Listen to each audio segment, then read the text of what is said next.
नमस्कार दोस्तों।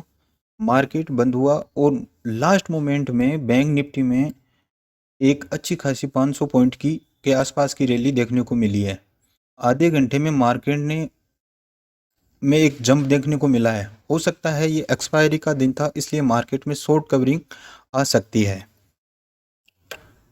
मार्केट बंद होने के बाद में एक न्यूज़ सामने आई कि जहां ये बोला गया कि HDFC बैंक में LIC को परमिशन दे दी गई है कि वो 9.99% तक स्टेक ले सकता है। अब लोगों के मन में विचार ये आ रहा है कि HDFC बैंक रेगुलर गिर रहा था, तो मार्केट पे इसका क्या इम्पेक्ट होगा। तो ये जानते हैं अपने डीप ड्राई एनालिसिस में। ये HDFC का 25 जनवरी 2024 का प्रेस नोट है, जिसमें साफ ये बोला गया है, we would like to inform you that Reserve Bank of RBI vide letter dated January 25 2024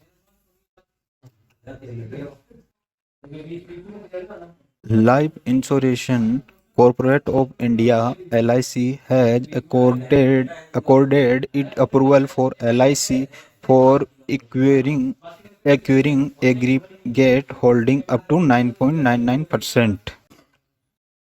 अब बात कर लेते हैं शेयर होल्डरों की कि FIDI के पास कितने शेयर होल्डर हैं। तो प्रमोटर हैं, उनके पास कुछ नहीं है। FI हैं, उनके पास अभी तक 5.29 के हैं और DI के पास 30.81 के हैं और पब्लिक के पास में 16.19 है। तो अब इसको फुल डिटेल के साथ देखते हैं कि किसके पास कितना है। तो यहाँ पे आप देखो, प्रमोटरों के पास कुछ नहीं है। DI के पास गवर्नमेंट ऑफ सिंगापुर के 2.32% शेयर होल्डिंग है। DI के पास यहाँ पे देखिए आप, DI के पास SBI के पास ETF है 5.57, LIC के पास है 5.19 और LIC ने को स्टेक मिला है 9.99% का, जबकि ऑलरेडी है इसके पास 5.19%। तो इसमें से माइनस कर देंगे अपन, तो उनको 4.80 का और स्टेक मिला है।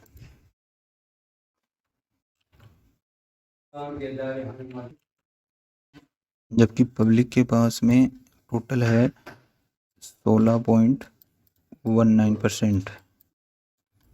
तो ये 4.80 आएंगे कहाँ से, इसको समझते हैं अपन।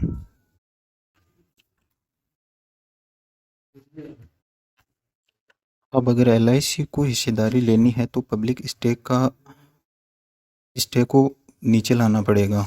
तो नीचे आने का मतलब ये है कि वो डिमांड बढ़ गई और सप्लाई भी बढ़ गई, तो मार्केट से लिक्विडिटी भी बढ़ जाएगी ऑटोमेटिकली। FI और DI अपना स्टेक बढ़ा रहे हैं, ये एक मार्केट के लिए पॉजिटिव न्यूज है। अब चलते हैं HDFC बैंक के चार्ट के ऊपर, बात कर लेते हैं स्टॉक के बारे में। तो स्टॉक में क्या हो रहा है, ये वीकली चार्ट है। स्टॉक में ये हो रहा है कि स्टॉक ने यहाँ पे एक रेजिस्टेंस को क्रिएट किया हुआ है। ये रेजिस्टेंस है, ये बार बार ये यहाँ पे हिट कर रहा है, ये बार बार यहाँ पे आता है, वो नीचे आ जाता है। ये 1730 के लगभग है इसकी रेंज। तो स्टॉक यहाँ आता है और रेजिस्टेंस हिट करता है, वो नीचे आ जाता है। तो ये यहाँ पे स्टॉक के पास में एक मेजर सपोर्ट है और मेन सपोर्ट है वो यहाँ पे नीचे नज़र आ रहा है। तो स्टॉक 2 साल से यहीं कंसोलिडेट कर रहा है इसी रेंज में। तो स्टॉक में होता क्या है कि स्टॉक ने वीकली चार्ट पे एक हैमर बनाई है। ये जो कैंडल है ये हैमर है, हैमर का पैटर्न फॉर्म हुआ है। तो यहाँ से ये बाउंस बैक होना चाहिए स्टॉक। और इसमें एक खास बात ये है कि स्टॉक यहाँ से नीचे की तरफ फिसल तो रहा है, मगर यहाँ पे वॉल्यूम है वो नहीं अब बढ़ रहा है। पहले बढ़ा था वॉल्यूम, तो वॉल्यूम में अभी जंप नहीं आ रहा। तो यहाँ से एक रिवर्स का भी साइन देख सकते हैं। अगर यहाँ से अगर स्टॉक बाउंस बैक करेगा तो मार्केट भी इम्पेक्ट करेगा, क्योंकि HDFC का वेटेज है वो सबसे ज़्यादा है। तो ये मार्केट को ऊपर ले जाने में काफ़ी मदद करेगा। तो यहाँ से ये स्टॉक, ये वीकली चार्ट से यहाँ से स्टॉक पहले रेजिस्टेंस तक जाएगा, फिर रेजिस्टेंस के बाद में यहाँ से एक नया टारगेट देखने को मिल सकता है। तो मिलते हैं नेक्स्ट वीडियो में। जय हिंद।